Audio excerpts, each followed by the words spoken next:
Hello. അപ്പോൾ ഇന്നൊരു കുട്ടി ഷോപ്പിംഗ് വ്ളോഗാണേ. നമ്മൾ വന്നിരിക്കുന്നത് ട്രിവാൻഡ്രം അട്ടക്കുളങ്ങര രാമചന്ദ്രനിലാണേ. വണ്ടിയൊക്കെ പാർക്ക് ചെയ്തിട്ട് കയറാൻ പോവുകയാണ്. ഫസ്റ്റ് ഫ്ലോർ വുമനിൻ്റെ സെക്ഷൻ ആയിരുന്നു. സൺഡേ ആയതുകൊണ്ട് നല്ല തിരക്കുണ്ടായിരുന്നു. പിന്നെ നമ്മൾ തേർഡ് ഫ്ലോറിൽ പോയിരുന്നു. ജെൻസ് സെക്ഷൻ ആയിരുന്നു. അവിടെ അത്ര തിരക്കില്ലായിരുന്നു. ശബരിമലയിൽ പോകുവാൻ വേണ്ടി ചേട്ടന് ബ്ലാക്ക് ഷർട്ട് എടുക്കണമായിരുന്നു.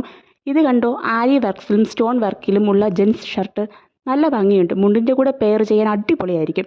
ഞാൻ ഫസ്റ്റ് ടൈമാണ് കാണുന്നത്. പിന്നെ പോയത് ഹോം ഡെക്കറേഷൻ സെക്ഷനിലാണ്. ബുദ്ധ, കൃഷ്ണ, ഗണപതി സ്റ്റാച്ചു ഒക്കെ ഉണ്ടായിരുന്നു. നല്ല ബ്യൂട്ടിഫുൾ ആയിട്ടുണ്ട് എല്ലാം. നോക്കി നിന്ന് പോവും. പിന്നെ ഇപ്പോൾ വൈറലായ ഗ്ലാസ് ഉണ്ടായിരുന്നു. അതിൻ്റെ റേറ്റ് കണ്ടപ്പോൾ ഞാൻ അത് എടുത്ത പോലെ തിരിച്ചു വെച്ചു. ഇത് നോക്കിക്കേ, നല്ല ക്യൂട്ടായ സാൻറ്റ. അതിൻ്റെ മുകളിൽ തെർമോക്കോൾ ബോൾസ് മഴ പോലെ പെയ്യുന്നത് കാണാൻ നല്ല ഭംഗിയുണ്ട്. ഒത്തിരി പേർ ഇതിൻ്റെ വീഡിയോയും ഫോട്ടോസൊക്കെ എടുത്തിരുന്നു. ഡിസംബർ ആയപ്പോൾ ക്രിസ്മസ് കളറാക്കാൻ ക്രിസ്മസ് ട്രീയിൽ തൂക്കാനുള്ള എല്ലാ ഡെക്കറേഷൻസും അവിടെ ഉണ്ടായിരുന്നു. അപ്പോൾ ഇതൊക്കെ കണ്ട് ഞങ്ങളുടെ കുട്ടി ഷോപ്പിംഗും കഴിഞ്ഞ് ഞങ്ങൾ തിരിച്ചു പോവുകയാണ്. എൻ്റെ ചാനൽ ഇഷ്ടമായ സബ്സ്ക്രൈബ്